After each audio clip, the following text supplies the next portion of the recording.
उद्धव ठाकरे पलटूराम हिंदी सक्तीचा अहवाल त्यांनी स्वीकारला होता। त्यांचा उजवा हात असलेल्या उपनेत्यानं हिंदी सक्तीचा उल्लेख त्यात केला होता। आता नेहमीप्रमाणे ते पलटले। मुख्यमंत्री देवेंद्र फडणवीसांची उद्धव ठाकरेंवर खोचक टीका। उद्धव ठाकरेजींच्या कार्यकाळामध्ये जो अहवाल आला होता, जो अहवाल लिहिण्यामध्ये त्यांचा उपनेता हा होता, ज्यांनी अहवालामध्ये लिहिलं की 1ली ते 12वी हिंदी सक्तीची करा, आणि तो अहवाल उद्धवजींनी कॅबिनेटमध्ये स्वीकारला आणि त्यानंतर नेहमीच्या पद्धतीनं घुमजाव केलं। 5 तारखेला विजयोत्सव साजरा करणारच मोर्चासाठी तयार झालेली एकजूट कायम ठेवायची आहे। मराठी भाषिकांमध्ये फूट पाडण्याचा या सरकारचा कुटील डाव। उद्धव ठाकरेंची टीका।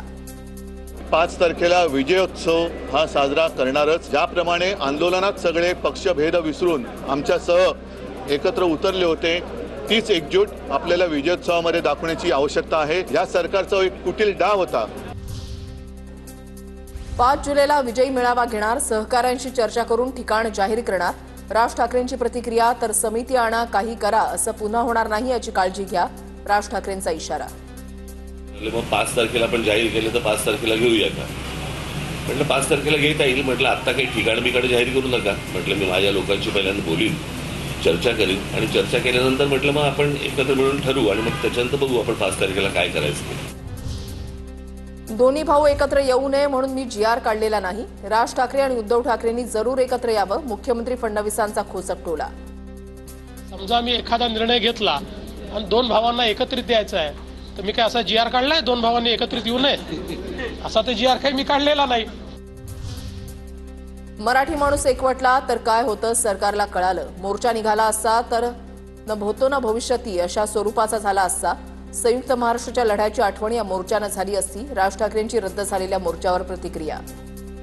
हा जर मोर्चा निघाला असता तर मला असं वाटतं न भूतो असा मोर्चा हा निघाला असता, जे साधारणपणे 70-75 वर्षाचे जी लोक आहेत त्यांना कदाचित संयुक्त महाराष्ट्राचा काळ आठवला असता। ठाकरे बंधूंचा विजयी मेळावा नाही तर शैक्षणिक हत्या करून केलेला तांडव। आधी स्वतःची मुलं कुठल्या माध्यमात शिकली ते सांगा, मग बाहेर कुऱ्हाड घेऊन या। सदावर्तेंचा हल्लाबोल। विजय मेळावा नाहीये, तो तांडव आहे। तो शैक्षणिक हत्या मृत्यू करून चालवलेला तांडव असेल, तो तांडव असेल महाराष्ट्राच्या इतिहासात। सरकार विद्यार्थी हिताचाच निर्णय घेईल, आम्ही कुणाच्याही दबावाला बळी पडणार नाही। फडणवीसांकडून स्पष्ट।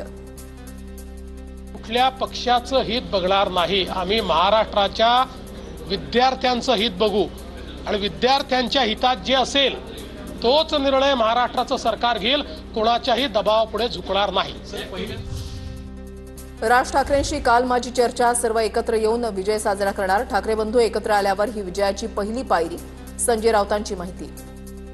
काल माझं राज ठाकरे साहेबांशी बोलणं झालं। आम्ही काल चर्चा केली, त्याच्यावर आज ते नक्की कोणत्या पद्धतीनं करावं या संदर्भात त्यांचं मत देतील। उद्धव ठाकरे साहेबांनी काल सांगितलं की विजय मेळावा होईल आणि नक्कीच तो एकत्रित होईल।